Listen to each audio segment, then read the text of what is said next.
Brujas. Mito y realidad de la brujería.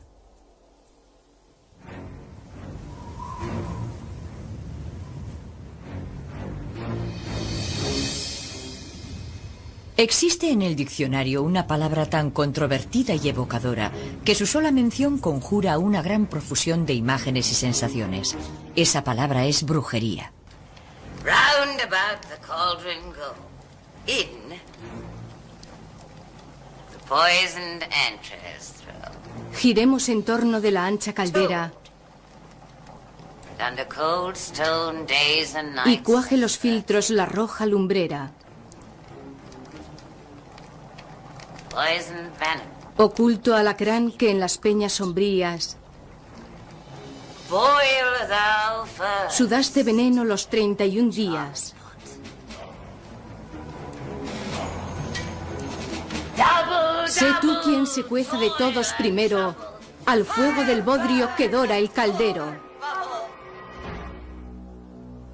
En esta obra de teatro escocesa, Shakespeare nos habla de unas hechiceras que elaboran pócimas, predicen el futuro, reconocen haber provocado matanzas de cerdos, el naufragio de barcos y tormentas de viento. Para el resto de la gente era razón suficiente para justificar su persecución y ejecución en la hoguera.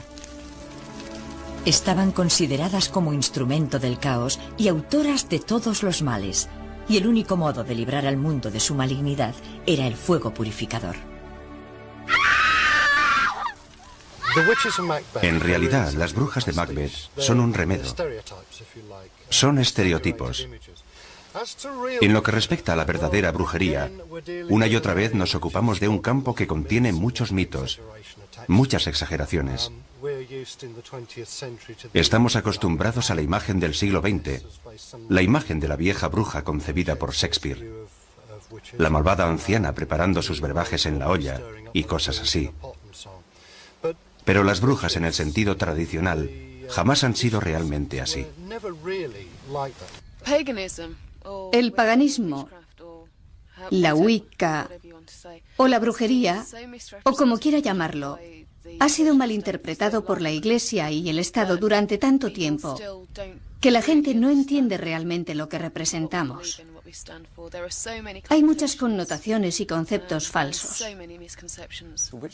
La brujería es un conjunto de creencias muy antiguas. La creencia de que algunas personas obtienen poderes por otros medios para ejercer influencia y control es diferente del paganismo. El paganismo es la creencia en otros dioses, en un dios no cristiano. A pesar de que la gente suele confundir ambos conceptos, no tienen nada que ver entre sí. La utilización de 3 brujas en la obra refleja el folclore popular. Es un número místico, el comienzo, el centro y el final, las fases de la luna, el nacimiento, la vida y la muerte, la madre, el padre y el hijo.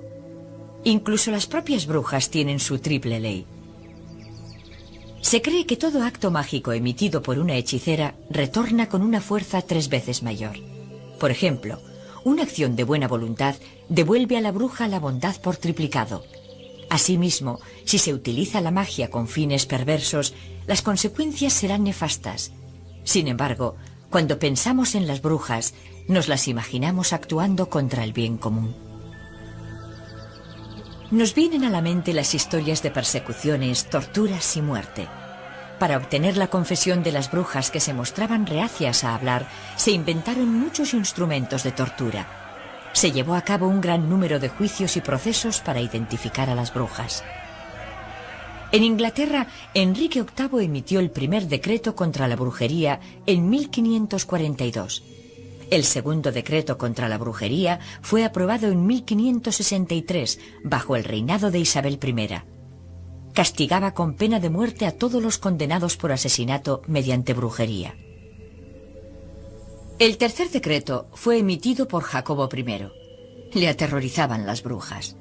Estaba convencido de que en Berwick las brujas habían conjurado una tempestad para hundir su barco mientras se encontraba a bordo en compañía de su mujer, la reina Ana. Durante su reinado autorizó la publicación de los primeros ejemplares de la Biblia en inglés. Al parecer, la frase original "no tolerarás que viva un envenenador" fue modificada por "No tolerarás que viva una bruja" por decreto real. También escribió su propio libro sobre hechicería titulado Demonología, para trazar las líneas generales del proceso contra la brujería. Se suele pensar que la fe católica consiste en una serie de obligaciones y prohibiciones que condicionan la vida de la gente.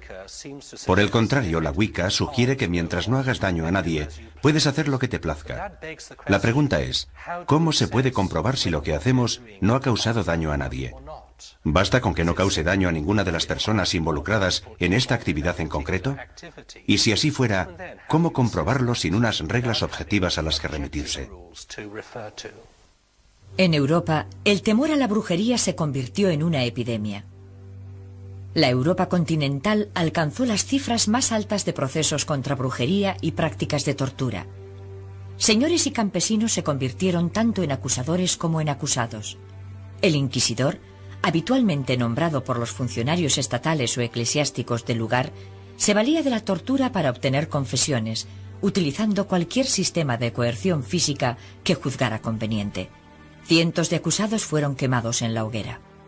En pueblos pequeños y aldeas, las disputas entre vecinos podían resultar peligrosas. La posibilidad de ser acusado de brujería era terrorífica. La obsesión paranoica alcanzó proporciones inmensas. La mayoría de los acusados fueron mujeres, y en Alemania hay documentos que demuestran que en algunas ciudades la población femenina fue prácticamente exterminada. Un método típico de tortura fue la silla de las brujas de Bamberg. Estaba fabricada en hierro y cubierta de clavos. El reo era obligado a sentarse en la silla mientras se calentaba al rojo vivo. A la consiguiente confesión solía seguir la ejecución en la hoguera. En Inglaterra las brujas solían ser ahorcadas, no quemadas. La hoguera se consideraba un castigo por herejía, algo de lo que las brujas no eran acusadas. Las acusaban de mutilar a la gente mediante brujería, y eran juzgadas y castigadas por delito criminal por las heridas que habían provocado. Por el contrario, en la Europa continental, las brujas eran quemadas. Posiblemente esta sea la razón del concepto erróneo que se tiene de las brujas inglesas. Al igual que en otros muchos casos de la historia, el tiempo distorsiona y altera los conceptos populares, como es el caso de la silla de agua. Se cree equivocadamente que las brujas eran sumergidas en agua. Atar a la acusada al extremo de un aparato alargado y meterla en agua era un castigo reservado a las mujeres de carácter violento, gruñonas y maltratadoras. Este castigo era un modo de aplacar su mal humor.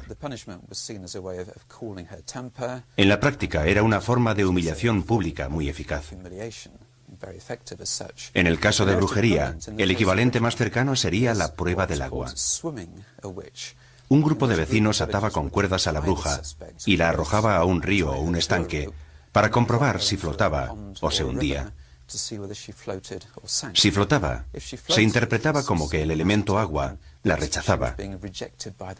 Es decir, el bautismo era visto como un signo de culpabilidad. Si se hundía, probablemente era inocente. En ese caso había que sacarla inmediatamente por si se ahogaba. En ambos casos no era un castigo. Los aldeanos debían comunicar su presunto delito a un juez y éste debía proceder a establecer un juicio ante un tribunal.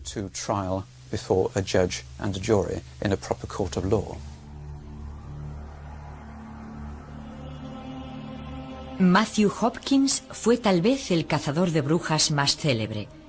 Durante la Guerra Civil de Inglaterra alcanzó el rango de pesquisidor general. El origen de Matthew Hopkins es bastante oscuro.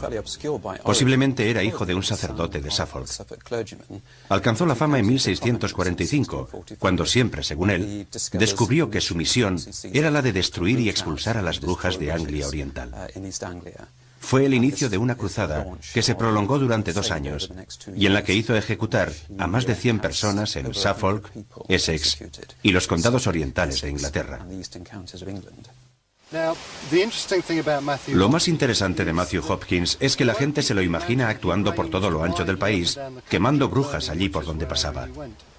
Sin embargo, esto no es cierto. Su zona de actuación fue muy pequeña, limitándose a Anglia Oriental. Tuvo muchas dificultades para encontrar brujas a su paso y recurrió a todo tipo de tácticas intimidatorias para obligar a la gente a confesar o a delatar a sus vecinos. Actualmente se le considera en cierto modo una figura trágica, aunque también fue un desastre por las consecuencias de sus actos. Al parecer se sentía motivado por un sentido de misión o cruzada. Creía que era un hombre bueno que cumplía la voluntad de Dios, expulsando a estos monstruos. Así es como se le ve hoy en día. Antes de llevar a la bruja ante los tribunales, había que obtener su confesión a modo de prueba concluyente. El método preferido por Hopkins era la privación de sueño. Mantenía a la presunta bruja en aislamiento. Posteriormente, sus ayudantes la desnudaban y le obligaban a caminar día y noche, impidiéndole dormir. Al cabo de varios días, la confesión solía ser fácil de obtener, así como los nombres de los conspiradores. Después daba comienzo el juicio. De hecho, los juicios se ajustaban bastante al modelo y criterio de justicia de los siglos XVI y XVII. Quiero decir, que se llevaban a cabo ante un juez, una jurisdicción, un jurado de evaluación. Las pruebas se valoraban y se examinaban cuidadosamente. Los testigos eran presentados ante el jurado e interrogados sin presiones que condujeran a una declaración inculpatoria. La mayoría de los acusados fueron absueltos. Solo 1 de cada 5 acabó en la horca. Los jueces hicieron lo posible por separar los casos bien documentados de los que consideraban una simple consecuencia de los prejuicios y mala fe de los vecinos. Si bien en todos los casos, las pruebas eran muy circunstanciales. Al igual que las prácticas persecutorias, Hopkins también ha sido objeto de polémica histórica y malentendidos. Nadie sabe a ciencia cierta cuáles fueron las motivaciones de Matthew Hopkins. Tradicionalmente se ha pensado que actuó por codicia, pero me parece poco probable. Es cierto que recibió honorarios e hizo algunos gastos, pero en ningún caso fueron sumas de importancia, y al principio tampoco tuvo la garantía de que le fueran a pagar. Es posible que le agradara la notoriedad conseguida, pero las pruebas indican que en realidad fue un hombre mal aconsejado en cuanto a su misión. Se consideró a sí mismo un cruzado que estaba haciendo algo fundamental para librar al mundo de lo que él veía como un siniestro mal. Y la época fue muy significativa. Sucedió a finales de la Guerra Civil. Las estructuras se habían deteriorado bastante, y esto le dio la oportunidad de ocasionar más daños de lo que habría sido capaz en circunstancias normales, o sea, en tiempos de paz. En torno a Matthew Hopkins existe un verdadero misterio. Cuando la gente acabó harta de él y lo quisieron expulsar, desapareció. Nadie supo de su paradero. Se ha sugerido que pudo trasladarse a Norteamérica, donde prosiguió sus actividades. También hay otra versión según la cual se retiró y se dedicó a disfrutar de las riquezas acumuladas durante su etapa como cazador de brujas. Sin embargo, al menos uno de los autores que conozco ha destacado el hecho de que la compra de juicios por brujería pudo haberse producido en los tiempos en que vivió Matthew Hopkins, si bien oficialmente sucedió unos 50 años después de la fiebre inquisitorial. Yo lo dejo así. No tengo modo de confirmarlo o desmentirlo, pero es un pequeño misterio interesante. En 1692, en Salem, Massachusetts, las crónicas relatan que 3 niñas del pueblo habían sido iniciadas en la magia y las ciencias ocultas por Tituba, la criada de la familia. Empezaron a sufrir ataques y crisis histéricas inexplicables. Samuel Parris, el sacerdote del lugar, creyó que su comportamiento se debía a una posesión diabólica. Al principio las niñas acusaron a la criada Tituba. Esta admitió su culpabilidad por voluntad propia. Poco se sabe acerca de las prácticas de magia de Tituba, pero en general se cree que instruyó a las niñas en el arte del vudú. Entonces, las tres jóvenes empezaron a dar otros nombres de gente que no comprendía por qué les habían implicado. Entre el 10 de junio y el 22 de septiembre, 19 vecinos de Salem fueron ahorcados. En el caso de Salem, el proceso norteamericano, el episodio se inicia cuando unas niñas jóvenes, adolescentes o preadolescentes, aseguran estar poseídas. Ahora tan solo podemos especular con lo que dirían los psiquiatras o psicólogos. Pero ellas descubrieron muy pronto que esto les daba un grado de poder nuevo y asombroso dentro de su propia familia y de la comunidad. Normalmente la opinión de una adolescente no cuenta para nada en un contexto así. De pronto se han convertido en el centro de atención de toda la comunidad y descubren rápidamente que tienen el poder de la vida y la muerte sobre sus mayores al declarar que está poseída o es una bruja. Hay pocas dudas respecto a este caso y otros producidos en Francia. Se produce un efecto de bola de nieve conforme van entendiendo su poder y sacándole provecho. En Inglaterra hay más ejemplos documentados de niños o adolescentes que aseguran estar poseídos y que acaban corrompidos por el poder que han adquirido.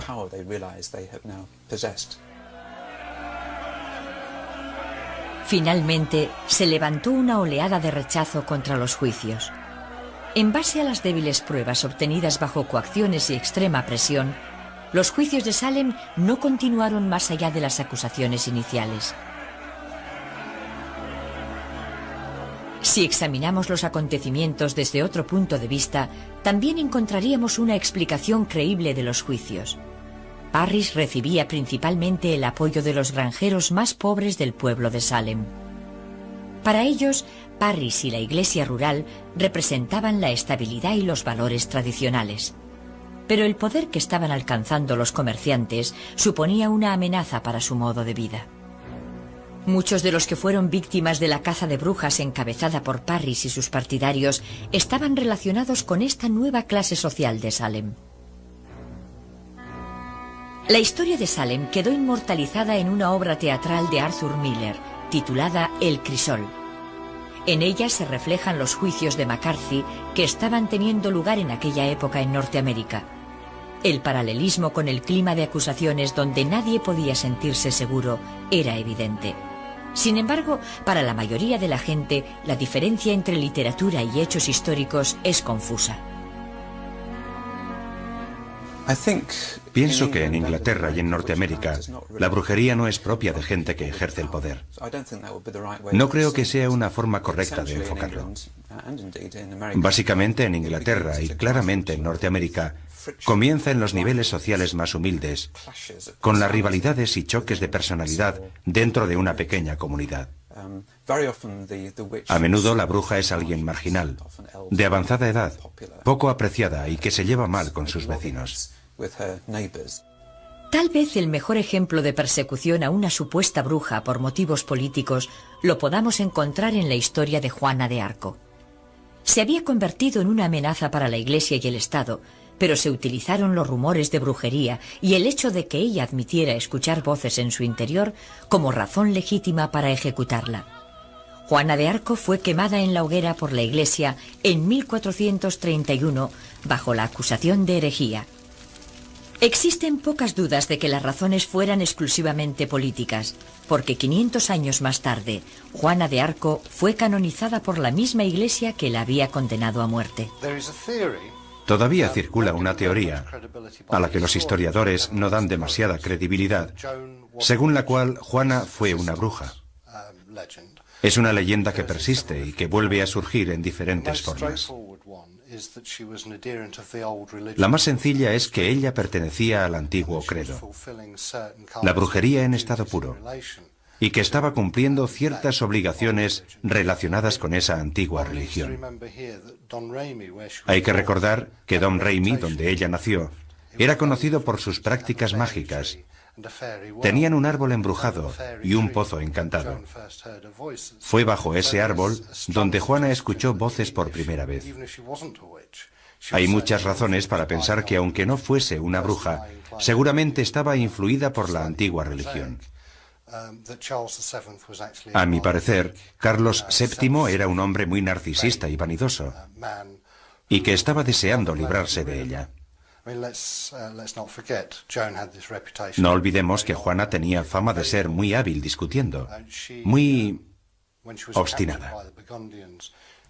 Fue apresada por los borgoñeses en una acción que ella misma había propiciado contra el expreso deseo de Carlos VII. En cierto modo, para él, fue un alivio librarse de ella, porque no quería involucrarse en una guerra.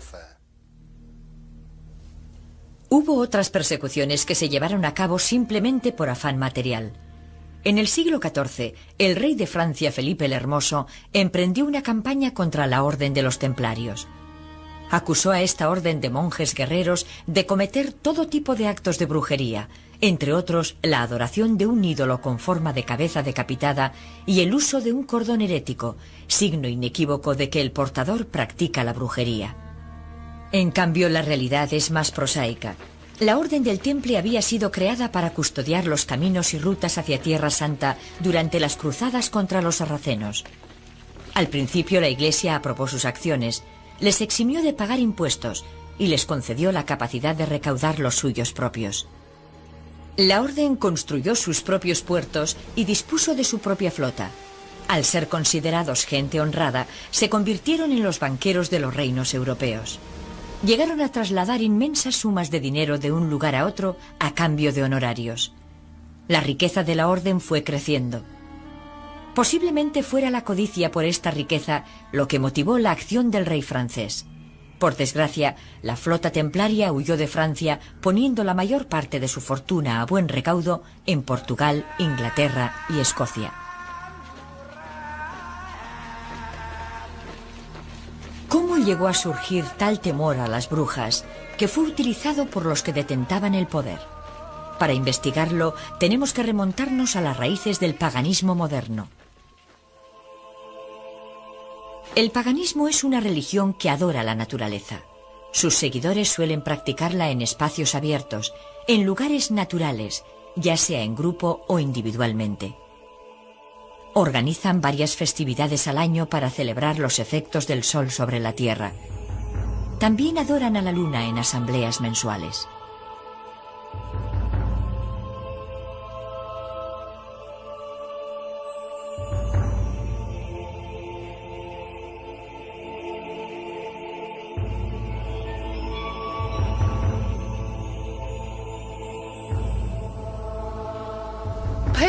El paganismo o la Wicca es el amor por la tierra, el amor por la naturaleza y todo lo que hay en este planeta.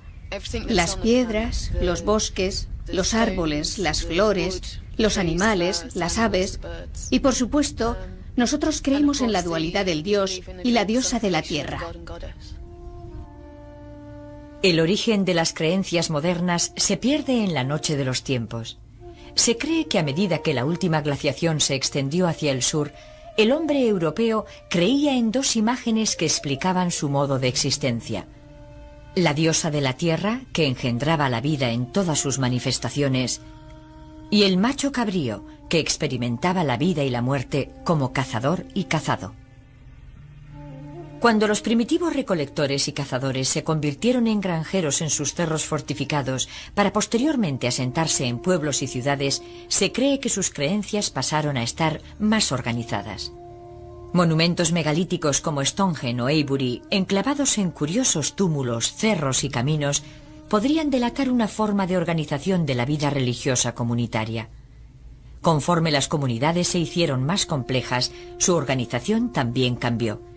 Los griegos y romanos antiguos formalizaron su concepto de los dioses construyendo panteones, una reminiscencia de los nórdicos y otras culturas anteriores a la suya. Sin embargo, el concepto de la madre tierra y el macho cabrío es común en todas ellas.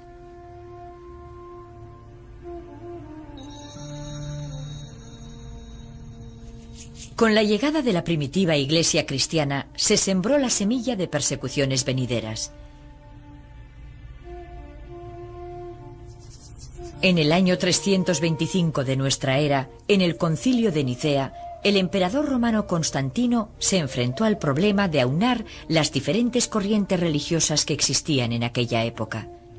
Convertido al cristianismo, quería zanjar toda discusión en torno a la divinidad de Jesucristo. De su concilio salieron la Biblia y la primitiva Iglesia cristiana tal y como las conocemos. Al principio, cristianos y seguidores de otras creencias convivieron en armonía.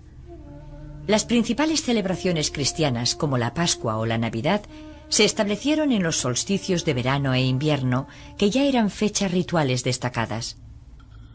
La iconografía de anteriores creencias fue incorporada al cristianismo.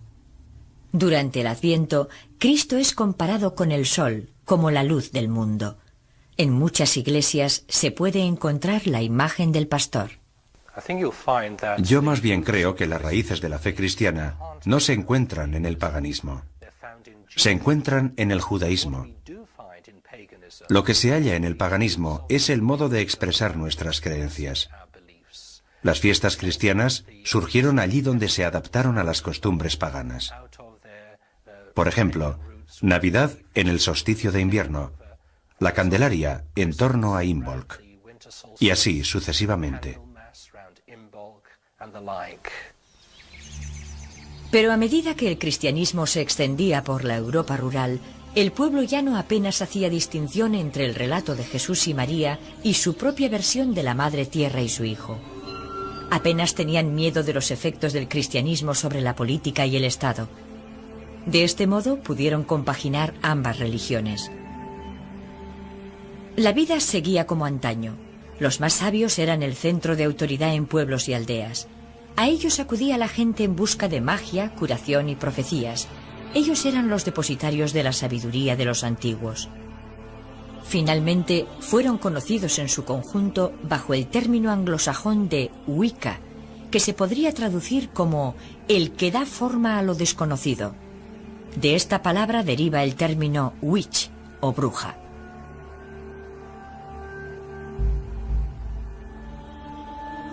Pero esta coexistencia pacífica de ambas religiones no estaba llamada a durar.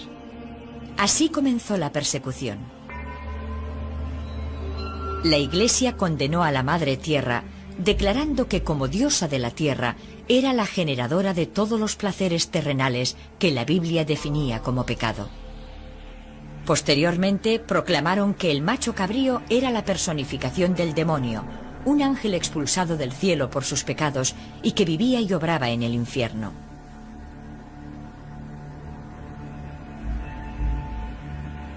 El diablo medieval tiene cabeza de chivo, que podría venir del dios griego Pan o de la cabra Amaltea, nodriza del dios griego Zeus o del dios romano Júpiter. Así se establecieron unas líneas de combate cuyas consecuencias ya hemos observado.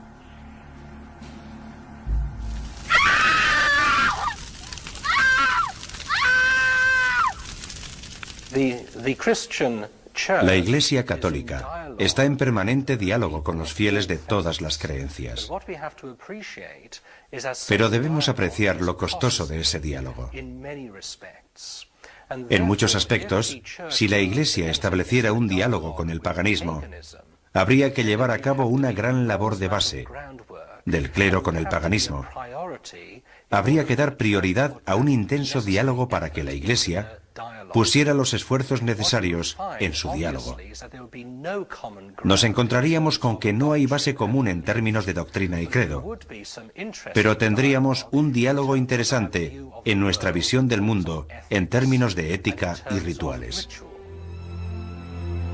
A pesar de que la Iglesia del siglo X intentó descartar la existencia de la brujería y se aprobó una ley canónica declarando herética la creencia en la magia y la hechicería, las brujas continuaron practicando sus artes. En los siglos XII y XIII resurgió la adoración de la Madre Tierra.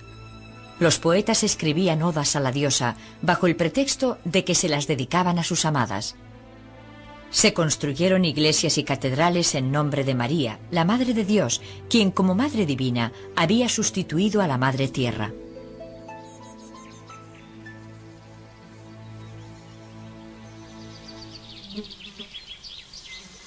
Fue durante el siglo XIII cuando la Iglesia cambió su política de negación de la brujería. Sin embargo, no fue hasta 1320 cuando el Papa Juan XXII formalizó el proceso contra las brujas al autorizar a la Inquisición la persecución de la hechicería. 4 años después, el 3 de noviembre, Petronila de Meath fue la primera en ser quemada en la hoguera bajo la acusación de brujería. Sucedió en Irlanda. A partir de esa fecha, las declaraciones papales y las bulas pontificias fueron implacables en las condenas de brujería. En 1484, el Papa Inocencio VIII publicó la bula Summis Desiderantes, dando permiso a Cranmer y Sprenger, 2 miembros de la Inquisición, para sistematizar la persecución de las brujas. Juntos escribieron el Malleus Maleficarum, conocido como el Martillo de las Brujas. El Malleus Maleficarum era un voluminoso libro muy erudito y extraño, escrito por 2 monjes dominicos en el siglo XV, en el que explicaban con todo lujo de detalles lo que hacían las brujas, la organización del sofisticado culto al diablo. Fue algo que favoreció y estimuló, en mayor grado todavía, la persecución sistemática y el hostigamiento de las brujas en la Europa continental a partir del siglo XV. Fue editado 2 o 3 años después de una bula papal en la que se denunciaba la brujería. Es una prueba clave que demuestra en qué medida las autoridades trataban el fenómeno de la brujería como si fuera una grave amenaza.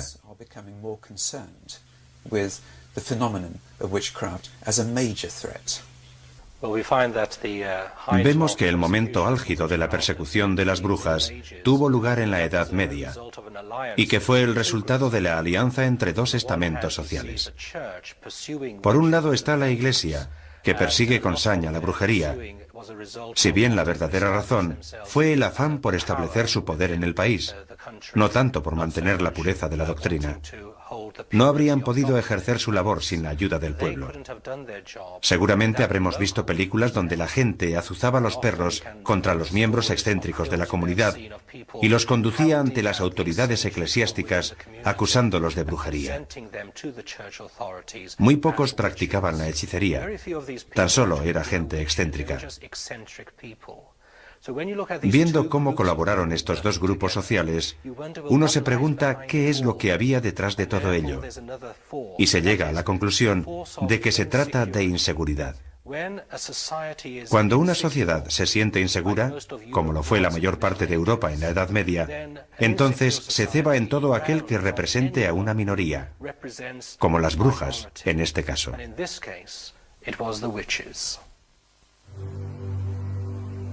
Ahora las brujas ya no eran practicantes de la antigua religión, o curanderas o instructoras, eran las esclavas de Satán. Para la Iglesia las brujas eran mujeres, porque sucumbían fácilmente a la lascivia y la maldad del diablo. Para incrementar la creencia y el temor del pueblo, la Iglesia se limitó a darles la vuelta a las prácticas y rituales cristianos. Las brujas adoraban al diablo en lugar de a Dios, remedaban la misa cristiana y disfrutaban de los placeres terrenales. Fue entonces cuando la Iglesia definió la brujería como herética y las últimas dudas del pueblo llano se disiparon. En tiempos recientes hemos contemplado un resurgir de las antiguas costumbres.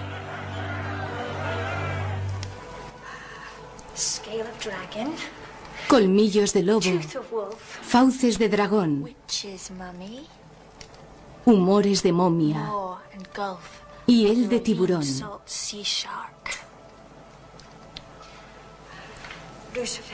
Abeto tronchado con luna eclipsada, de tártaro labios, de tuerto quijada. En la brujería moderna, lo más parecido a las pociones mágicas es el uso de hierbas medicinales. Con las plantas se elaboran ungüentos, pomadas, componentes medicinales y extractos. Se utilizan principalmente como remedios curativos y como protección, y se dice que estimulan la meditación y atraen las energías telúricas. Las personas acusadas de magia blanca, igual que de magia negra, sí que elaboraban extractos de hierbas, pero no creo que este hecho de por sí fuera visto en aquellos tiempos como magia. Además de los brebajes, había que añadir algún tipo de conjuro ritual, un encantamiento o algo de rasgo sobrenatural. Si nos fijamos en las brujas de Macbeth, todas ellas están depositando ingredientes en la caldera, pero al mismo tiempo recitan sortilegios y fórmulas de hechicería. Eso es lo que le otorga la dimensión mágica. Cada año, muchos paganos ejecutan un ritual de sanación para demostrar su devoción por la tierra. Se reúnen en diferentes lugares del mundo para agasajar o sanar a la tierra con su amor. El ritual que se lleva a cabo está destinado a devolverle a la tierra parte de la energía que les ha entregado, centrándose en los recursos vitales que proporciona el planeta.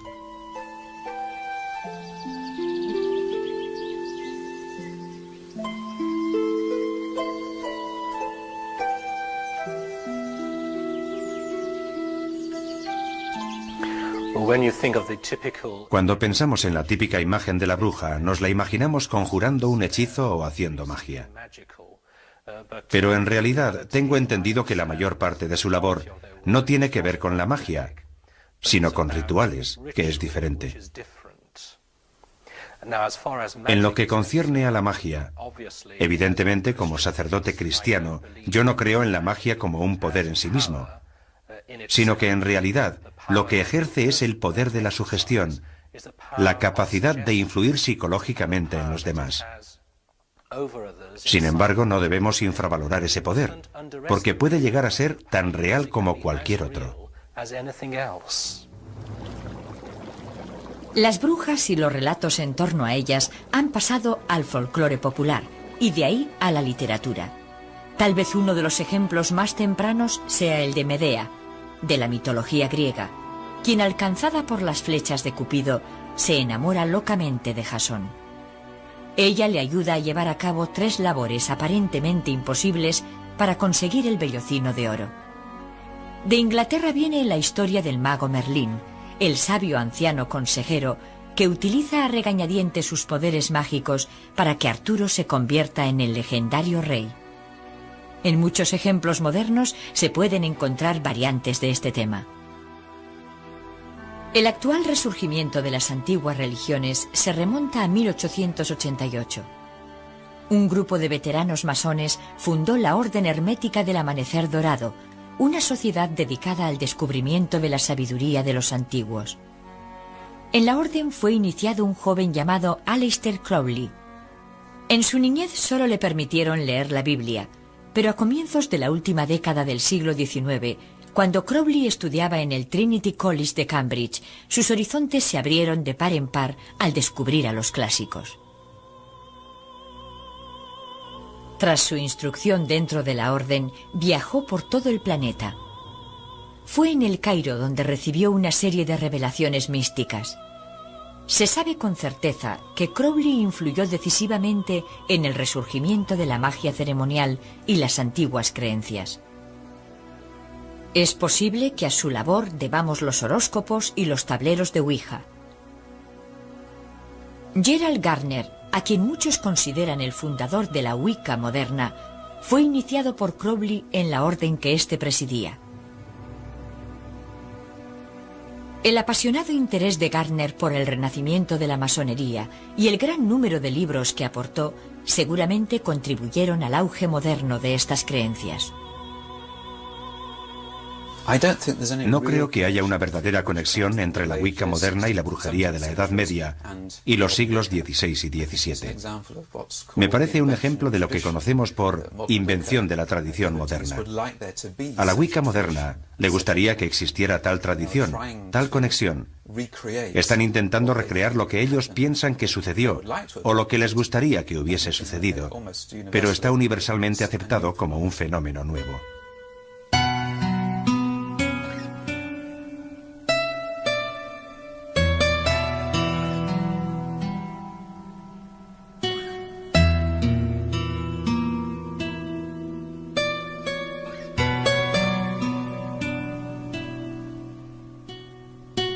Este es el ritual de la unión de manos tal y como se practica hoy. Al igual que todas las religiones, los paganos celebran la unión de una pareja con una ceremonia nupcial. La acción de la unión de manos es parecida a una boda en ciertos aspectos. Sin embargo, hay algunas diferencias. El término de unión de manos no es simbólico, sino literal. Los contrayentes son atados por las muñecas mediante un cordel y permanecen así durante 24 horas. Así es como declaran su amor mutuo y la sinceridad de sus votos.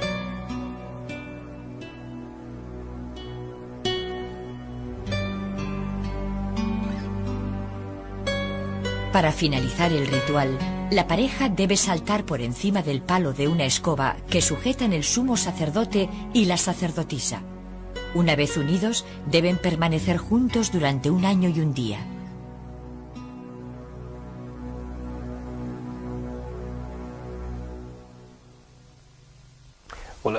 A lo largo del siglo XX, la gente ha intentado encontrar algún tipo de creencia que les proporcione respuestas y soluciones a todos sus problemas. Lo han buscado en la ciencia y en la política, y han descubierto las limitaciones de ambas. Ahora, en el cambio de siglo, la gente busca otra cosa que les ofrezca respuestas a las preguntas que formula su corazón. Lógicamente, buscan en el ámbito de la espiritualidad, y ahora contemplan la realidad con mayor libertad. Miran a las iglesias mayoritarias, pero a la vez a las que han estado situadas al margen.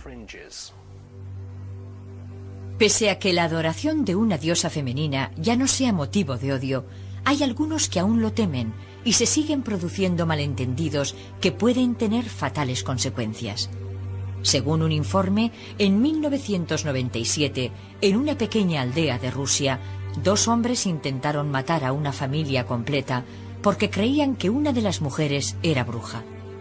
La mujer sobrevivió a la brutal agresión, pero otra mujer murió y 4 niños tuvieron que ser hospitalizados por heridas graves. Los hombres reconocieron lo que habían hecho y acusaron a la mujer de haber hechizado a uno de ellos. Tal vez esto explique por qué la comunidad pagana sigue existiendo bajo un velo de aislamiento y secretismo. Lo importante de la brujería moderna es que se trata de un intento muy serio y sincero de volver a una especie de religión terrenal, una religión natural. Ahí es donde reside su importancia. Podemos apreciar que, en cierto sentido, la brujería moderna conecta muy bien con el movimiento ecologista. La preocupación por el medio ambiente, el regreso a la naturaleza y el respeto por la tierra. Eso es lo más importante de la brujería moderna. Se trata de vivir en armonía con el orden natural. Si buscara una definición que resumiera la brujería moderna, sería esta. Ante tanto escritor moderno que relate historias de brujas y hechicería destinadas al público infantil, a la pregunta de ¿cuándo nos volveremos a ver?, la respuesta más probable será «el martes tengo tiempo». Practicar la magia bajo el azote de una tempestad, donde llueve a cántaros y el viento agita los brezales, ya no implica temer las consecuencias de la persecución. La tortura y la hoguera han dado paso al entretenimiento y una nueva fe fundada en las antiguas costumbres. La brujería queda reflejada principalmente en la literatura y los medios de comunicación bajo la imaginería tradicional. Lo que vemos ahora está a años luz de las verdaderas prácticas del arte de la magia.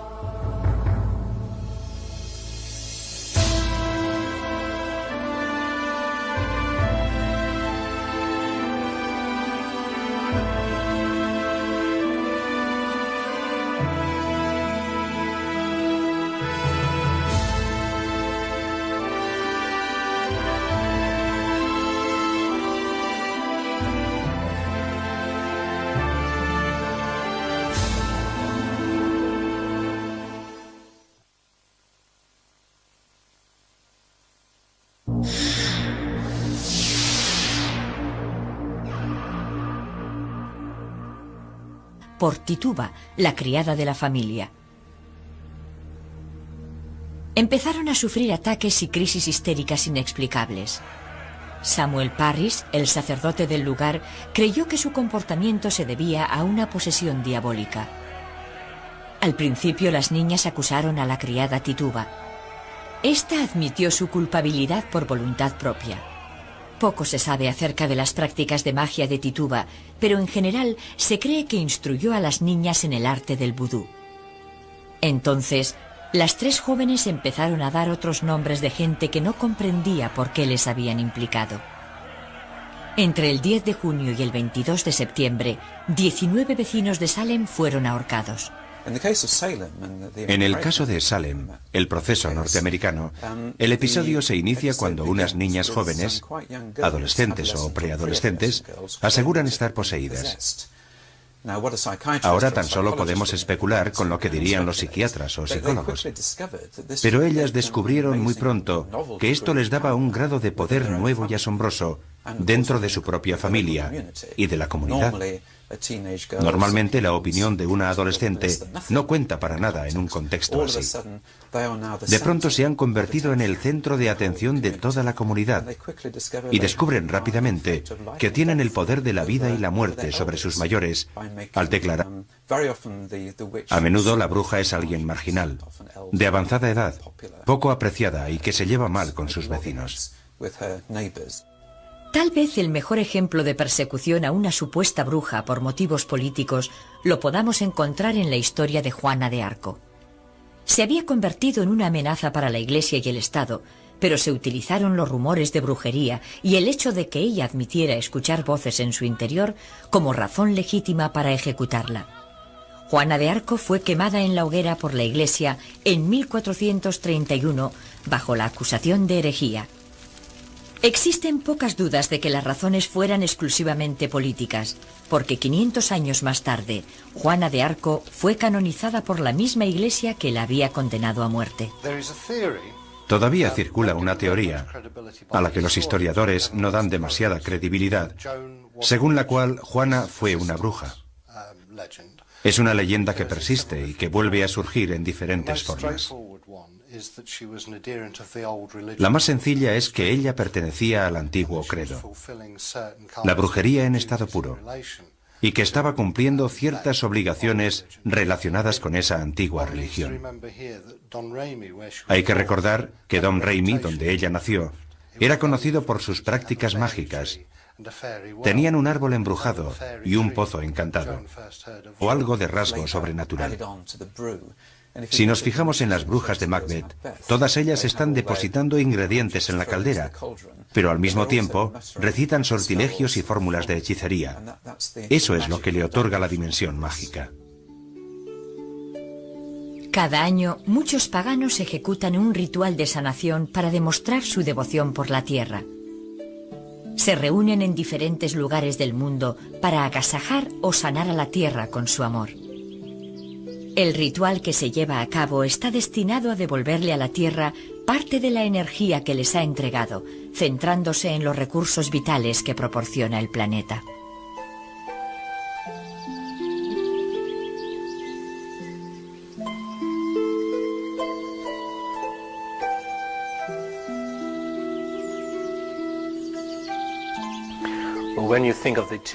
Cuando pensamos en la típica imagen de la bruja, nos la imaginamos conjurando un hechizo o haciendo magia.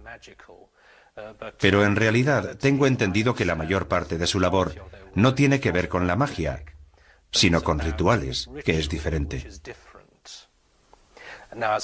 En lo que concierne a la magia, evidentemente como sacerdote cristiano, yo no creo en la magia como un poder en sí mismo, sino que en realidad lo que ejerce es el poder de la sugestión, la capacidad de influir psicológicamente. Estaban consideradas como instrumento del caos y autoras de todos los males, y el único modo de librar al mundo de su malignidad era el fuego purificador. En realidad, las brujas de Macbeth son un remedo. Son estereotipos. En lo que respecta a la verdadera brujería, una y otra vez nos ocupamos de un campo que contiene muchos mitos, muchas exageraciones. Estamos acostumbrados a la imagen del siglo XX, la imagen de la vieja bruja concebida por Shakespeare, la malvada anciana preparando sus brebajes en la olla y cosas así. Pero las brujas en el sentido tradicional jamás han sido realmente así. El paganismo, la Wicca o la brujería, o como quiera llamarlo, ha sido malinterpretado por la Iglesia y el Estado durante tanto tiempo que la gente no entiende realmente lo que representamos. Hay muchas connotaciones y conceptos falsos. La brujería es un conjunto de creencias muy antiguas. La creencia de que algunas personas obtienen poderes por otros medios para ejercer influencia y control es diferente del paganismo. El paganismo es la creencia en otros dioses, en un dios no cristiano. A pesar de que la gente suele confundir ambos, a la Wicca moderna le gustaría que existiera tal tradición, tal conexión. Están intentando recrear lo que ellos piensan que sucedió, o lo que les gustaría que hubiese sucedido, pero está universalmente aceptado como un fenómeno nuevo.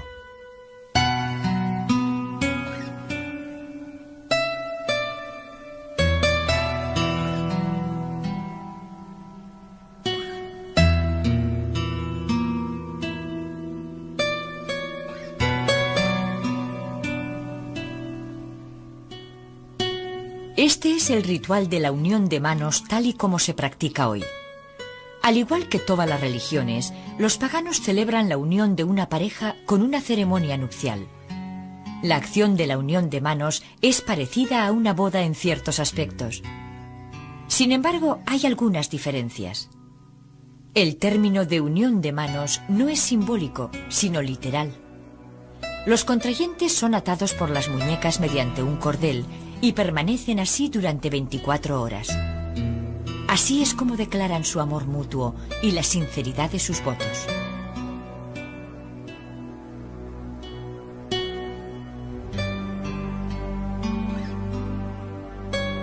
Para finalizar el ritual, la pareja debe saltar por encima del palo de una escoba que sujetan el sumo sacerdote y la sacerdotisa.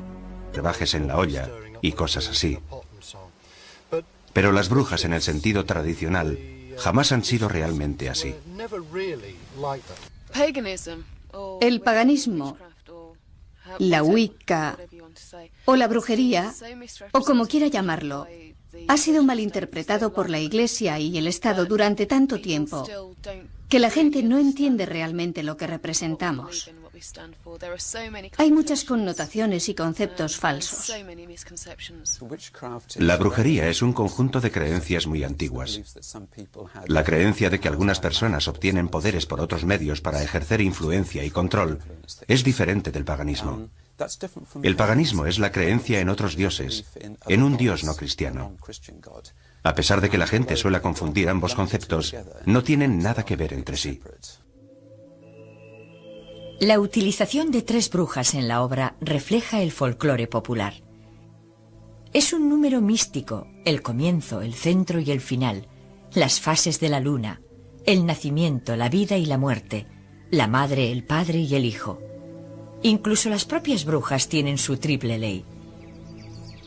Se cree que todo acto mágico emitido por una hechicera retorna con una fuerza 3 veces mayor.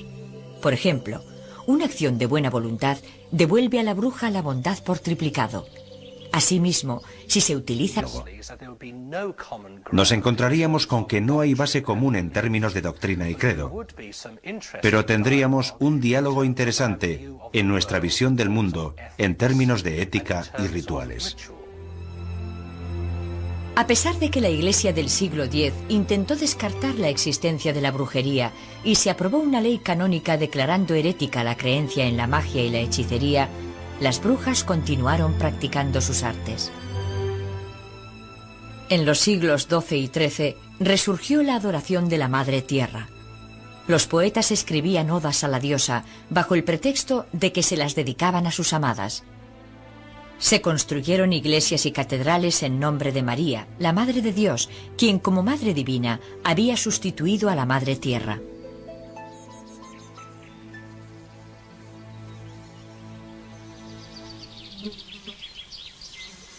Fue durante el siglo XIII cuando la Iglesia cambió su política de negación de la brujería.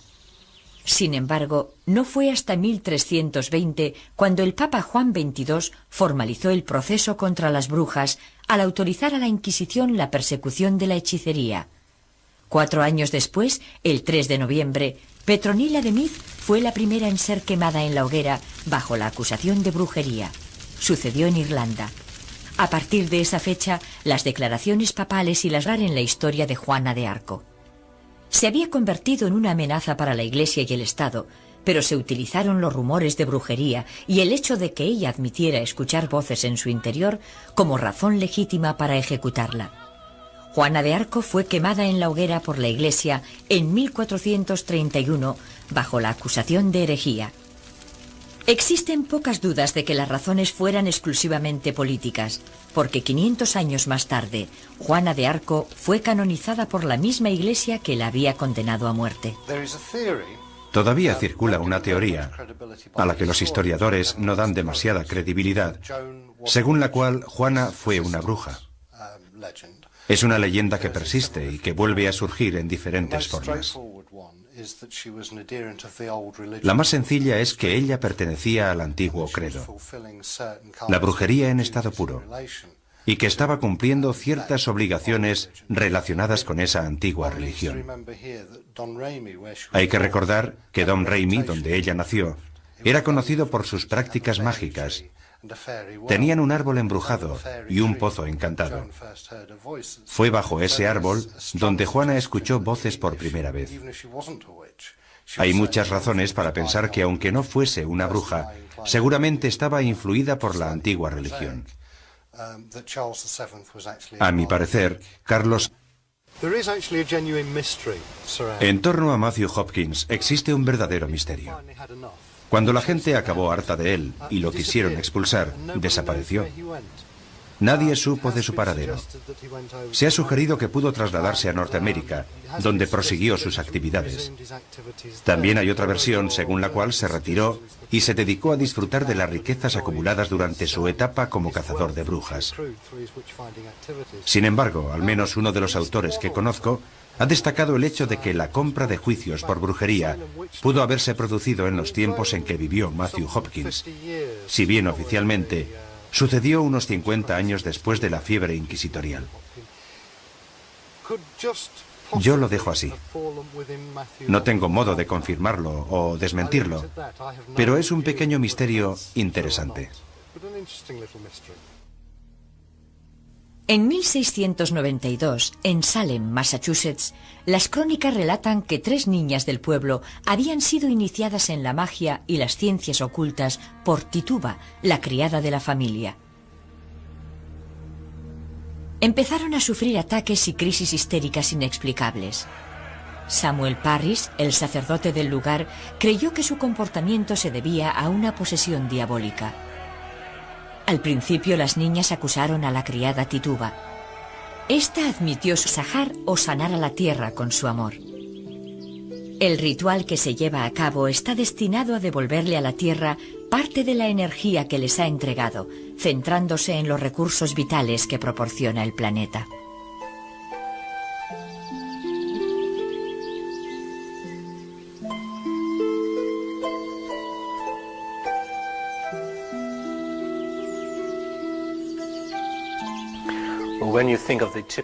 Cuando pensamos en la típica imagen de la bruja, nos la imaginamos conjurando un hechizo o haciendo magia.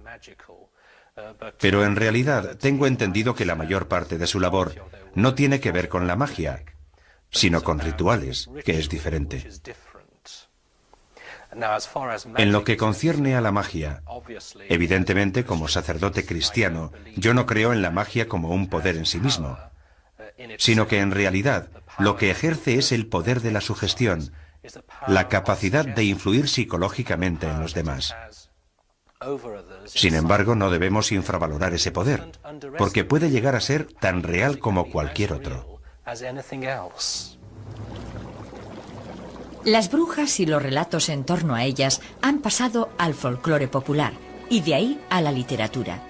Tal vez uno de los ejemplos más tempranos sea el de Medea, de la mitología griega, quien alcanzada por las flechas de Cupido, documentados, de los que consideraban una simple consecuencia de los prejuicios y mala fe de los vecinos, si bien en todos los casos las pruebas eran muy circunstanciales.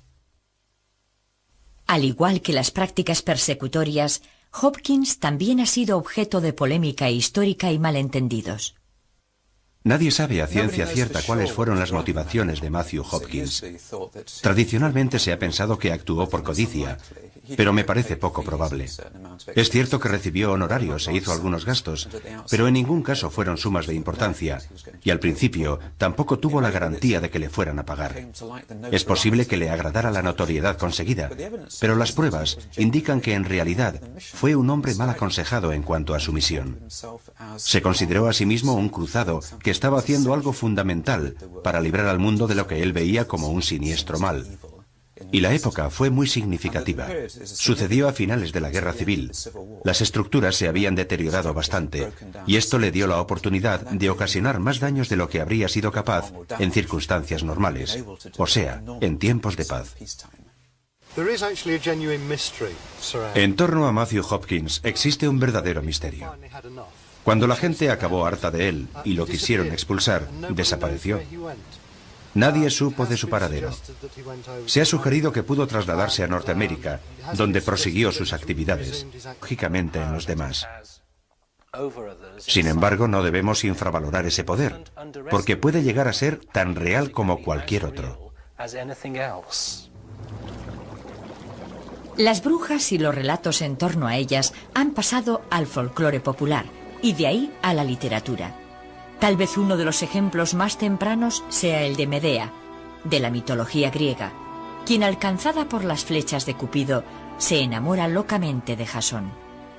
Ella le ayuda a llevar a cabo 3 labores aparentemente imposibles para conseguir el vellocino de oro. De Inglaterra viene la historia del mago Merlín, el sabio anciano consejero que utiliza a regañadientes sus poderes mágicos para que Arturo se convierta en el legendario rey. En muchos ejemplos modernos se pueden encontrar variantes de este tema. El actual resurgimiento de las antiguas religiones se remonta a 1888. Un grupo de veteranos masones fundó la Orden Hermética del Amanecer Dorado, una sociedad dedicada al descubrimiento de la sabiduría de los antiguos. En la orden fue iniciado un joven llamado Aleister Crowley. En su niñez solo le permitieron leer la Biblia, pero a comienzos de la última década del siglo XIX, cuando Crowley estudiaba en el Trinity College de Cambridge, sus horizontes se abrieron de par en par al descubrir a los clásicos.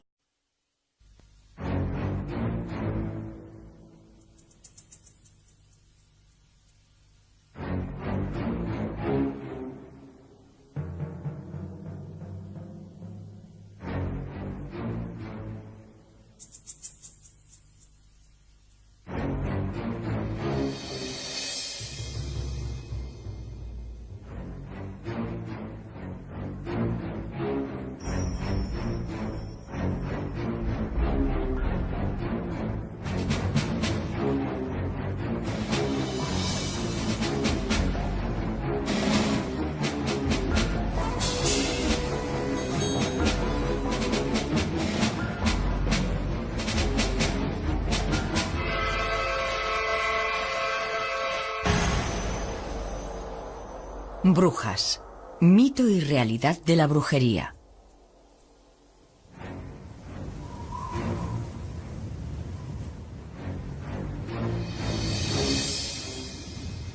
Existe en el diccionario una palabra tan controvertida y evocadora que su sola mención conjura una gran profusión de imágenes y sensaciones. Esa palabra es brujería. Round about the cauldron go, in the poisoned entrails throw. Giremos en torno de la ancha caldera And under cold stone days and y nights. cuaje los filtros la roja lumbrera. Poisoned venom. Oculto alacrán que en las peñas sombrías Boil thou first. sudaste veneno los 31 días. Double, Sé tú quien se cueza de todos primero al fuego del bodrio que dora el caldero. En esta obra de teatro escocesa, Shakespeare nos habla de unas hechiceras que elaboran pócimas, predicen el futuro, reconocen haber provocado matanzas de cerdos, el naufragio de barcos y tormentas de viento. Para el resto de la gente era razón suficiente para justificar su persecución y ejecución en la hoguera. Estaban consideradas como instrumento del caos y autoras de todos los males, y el único modo de librar al mundo de su malignidad era el fuego purificador. En realidad, las brujas de Macbeth son un remedo. Son estereotipos. En lo que respecta a la verdadera brujería, una y otra vez nos ocupamos de un campo que contiene muchos mitos, muchas exageraciones. Estamos acostumbrados a la imagen del siglo XX, la imagen de la vieja bruja concebida por Shakespeare, la malvada anciana preparando sus brebajes en la olla y cosas así. Pero las brujas en el sentido tradicional jamás han sido realmente así. El paganismo, la Wicca o la brujería, o como quiera llamarlo, ha sido malinterpretado por la Iglesia y el Estado durante tanto tiempo que la gente no entiende realmente lo que representamos. Hay muchas connotaciones y conceptos falsos. La brujería es un conjunto de creencias muy antiguas.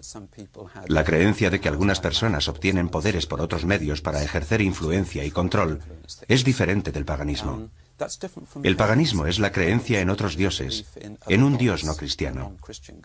A pesar de que la gente suele confundir ambos conceptos, no tienen nada que ver entre sí.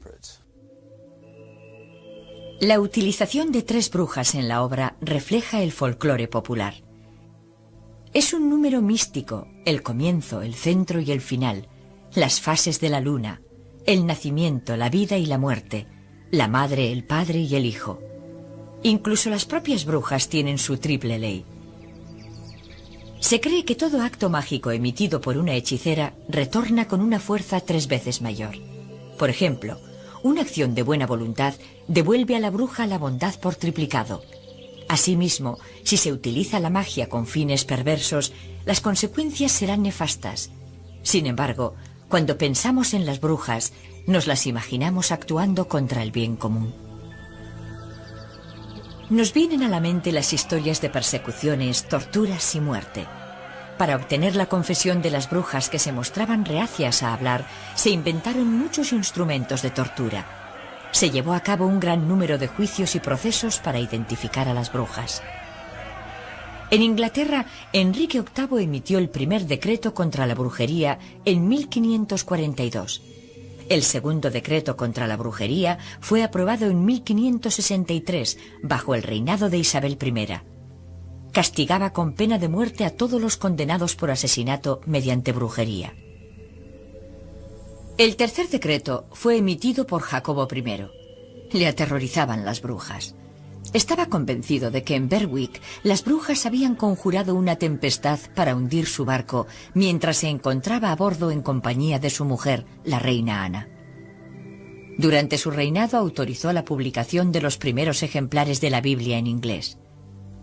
Al parecer, la frase original «No tolerarás que viva un envenenador» fue modificada por «No tolerarás que viva una bruja» por decreto real.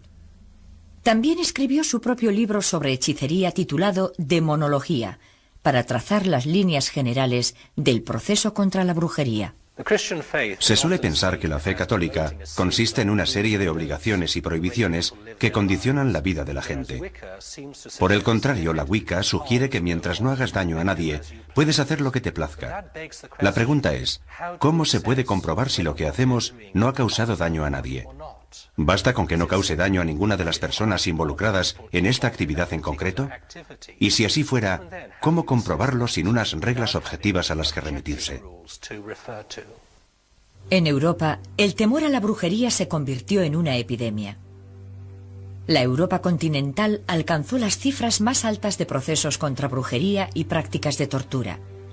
Señores y campesinos se convirtieron tanto en acusadores como en acusados. El inquisidor, habitualmente nombrado por los funcionarios estatales o eclesiásticos del lugar, se valía de la tortura para obtener confesiones, utilizando cualquier sistema de coerción física que juzgara conveniente. Cientos de acusados fueron quemados en la hoguera.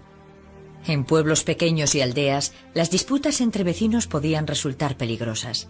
La posibilidad de ser acusado de brujería era terrorífica. La obsesión paranoica alcanzó proporciones inmensas. La mayoría de los acusados fueron mujeres, y en Alemania hay documentos que demuestran que en algunas ciudades la población femenina fue prácticamente exterminada. Un método típico de tortura fue la silla de las brujas de Bamberg. Estaba fabricada en hierro y cubierta de clavos. El reo era obligado a sentarse en la silla mientras se calentaba al rojo vivo. A la consiguiente confesión solía seguir la ejecución en la hoguera. En Inglaterra las brujas solían ser ahorcadas, no quemadas. La hoguera se consideraba un castigo por herejía, algo de lo que las brujas no eran acusadas. Las acusaban de mutilar a la gente mediante brujería, y eran juzgadas y castigadas por delito criminal por las heridas que habían provocado. Por el contrario, en la Europa continental, las brujas eran quemadas. Posiblemente esta sea la razón del concepto erróneo que se tiene de las brujas inglesas. Al igual que en otros muchos casos de la historia, el tiempo distorsiona y altera los conceptos populares, como es el caso de la silla de agua.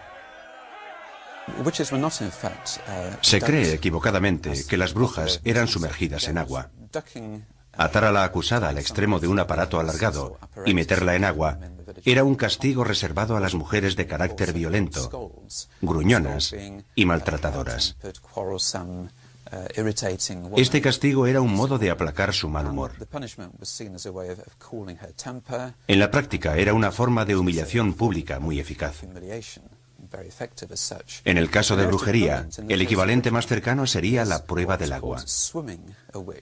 Un grupo de vecinos ataba con cuerdas a la bruja y la arrojaba a un río o un estanque para comprobar si flotaba o se hundía.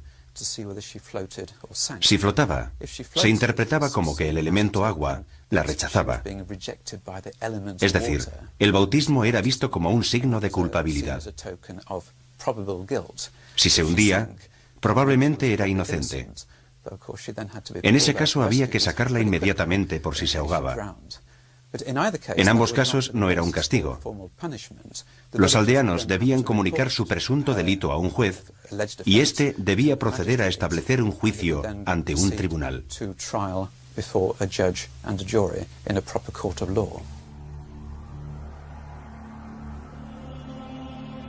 Matthew Hopkins fue tal vez el cazador de brujas más célebre. Durante la Guerra Civil de Inglaterra alcanzó el rango de pesquisidor general. El origen de Matthew Hopkins es bastante oscuro. Posiblemente era hijo de un sacerdote de Suffolk. Alcanzó la fama en 1645, cuando siempre, según él, descubrió que su misión era la de destruir y expulsar a las brujas de Anglia Oriental. Fue el inicio de una cruzada que se prolongó durante 2 años y en la que hizo ejecutar a más de 100 personas en Suffolk, Essex y los condados orientales de Inglaterra. Lo más interesante de Matthew Hopkins es que la gente se lo imagina actuando por todo lo ancho del país, quemando brujas allí por donde pasaba. Sin embargo, esto no es cierto. Su zona de actuación fue muy pequeña, limitándose a Anglia Oriental. Tuvo muchas dificultades para encontrar brujas a su paso y recurrió a todo tipo de tácticas intimidatorias para obligar a la gente a confesar o a delatar a sus vecinos. Actualmente se le considera en cierto modo una figura trágica, aunque también fue un desastre por las consecuencias de sus actos. Al parecer se sentía motivado por un sentido de misión o cruzada. Creía que era un hombre bueno que cumplía la voluntad de Dios, expulsando a estos monstruos. Así es como se le ve hoy en día. Antes de llevar a la bruja ante los tribunales, había que obtener su confesión a modo de prueba concluyente. El método preferido por Hopkins era la privación de sueño. Mantenía a la presunta bruja en aislamiento.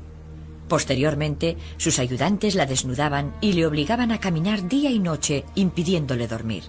Al cabo de varios días, la confesión solía ser fácil de obtener, así como los nombres de los conspiradores. Después daba comienzo el juicio. De hecho, los juicios se ajustaban bastante al modelo y criterio de justicia de los siglos XVI y XVII. Quiero decir, que se llevaban a cabo ante un juez, una jurisdicción, un jurado de evaluación. Las pruebas se valoraban y se examinaban cuidadosamente. Los testigos eran presentados ante el jurado e interrogados sin presiones que condujeran a una declaración inculpatoria. La mayoría de los acusados fueron absueltos. Solo 1 de cada 5 acabó en la horca. Los jueces hicieron lo posible por separar los casos bien documentados de los que consideraban una simple consecuencia de los prejuicios y mala fe de los vecinos, si bien en todos los casos las pruebas eran muy circunstanciales. Al igual que las prácticas persecutorias, Hopkins también ha sido objeto de polémica histórica y malentendidos. Nadie sabe a ciencia cierta cuáles fueron las motivaciones de Matthew Hopkins. Tradicionalmente se ha pensado que actuó por codicia, pero me parece poco probable. Es cierto que recibió honorarios e hizo algunos gastos, pero en ningún caso fueron sumas de importancia, y al principio tampoco tuvo la garantía de que le fueran a pagar. Es posible que le agradara la notoriedad conseguida, pero las pruebas indican que en realidad fue un hombre mal aconsejado en cuanto a su misión. Se consideró a sí mismo un cruzado que estaba haciendo algo fundamental para librar al mundo de lo que él veía como un siniestro mal. Y la época fue muy significativa. Sucedió a finales de la Guerra Civil. Las estructuras se habían deteriorado bastante, y esto le dio la oportunidad de ocasionar más daños de lo que habría sido capaz en circunstancias normales, o sea, en tiempos de paz. En torno a Matthew Hopkins existe un verdadero misterio. Cuando la gente acabó harta de él y lo quisieron expulsar, desapareció. Nadie supo de su paradero. Se ha sugerido que pudo trasladarse a Norteamérica, donde prosiguió sus actividades. También hay otra versión según la cual se retiró y se dedicó a disfrutar de las riquezas acumuladas durante su etapa como cazador de brujas. Sin embargo, al menos uno de los autores que conozco ha destacado el hecho de que la compra de juicios por brujería pudo haberse producido en los tiempos en que vivió Matthew Hopkins, si bien oficialmente sucedió unos 50 años después de la fiebre inquisitorial. Yo lo dejo así. No tengo modo de confirmarlo o desmentirlo, pero es un pequeño misterio interesante. En 1692, en Salem, Massachusetts, las crónicas relatan que 3 niñas del pueblo habían sido iniciadas en la magia y las ciencias ocultas por Tituba, la criada de la familia. Empezaron a sufrir ataques y crisis histéricas inexplicables. Samuel Parris, el sacerdote del lugar, creyó que su comportamiento se debía a una posesión diabólica. Al principio las niñas acusaron a la criada Tituba. Esta admitió su culpabilidad por voluntad propia. Poco se sabe acerca de las prácticas de magia de Tituba, pero en general se cree que instruyó a las niñas en el arte del vudú. Entonces, las 3 jóvenes empezaron a dar otros nombres de gente que no comprendía por qué les habían implicado. Entre el 10 de junio y el 22 de septiembre, 19 vecinos de Salem fueron ahorcados. En el caso de Salem, el proceso norteamericano, el episodio se inicia cuando unas niñas jóvenes, adolescentes o preadolescentes, aseguran estar poseídas. Ahora tan solo podemos especular con lo que dirían los psiquiatras o psicólogos. Pero ellas descubrieron muy pronto que esto les daba un grado de poder nuevo y asombroso dentro de su propia familia y de la comunidad. Normalmente la opinión de una adolescente no cuenta para nada en un contexto así. De pronto se han convertido en el centro de atención de toda la comunidad y descubren rápidamente que tienen el poder de la vida y la muerte sobre sus mayores al declarar que está poseída o es una bruja. Hay pocas dudas respecto a este caso y otros producidos en Francia. Se produce un efecto de bola de nieve conforme van entendiendo su poder y sacándole provecho. En Inglaterra hay más ejemplos documentados de niños o adolescentes que aseguran estar poseídos y que acaban corrompidos por el poder que han adquirido.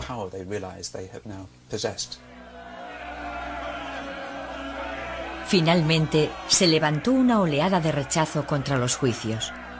En base a las débiles pruebas obtenidas bajo coacciones y extrema presión, los juicios de Salem no continuaron más allá de las acusaciones iniciales.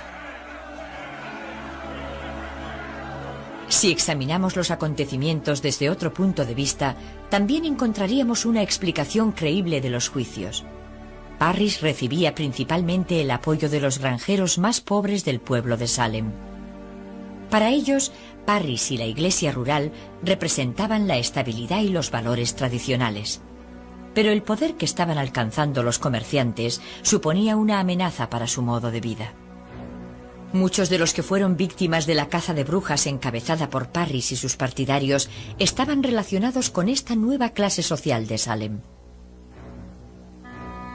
La historia de Salem quedó inmortalizada en una obra teatral de Arthur Miller, titulada El Crisol. En ella se reflejan los juicios de McCarthy que estaban teniendo lugar en aquella época en Norteamérica.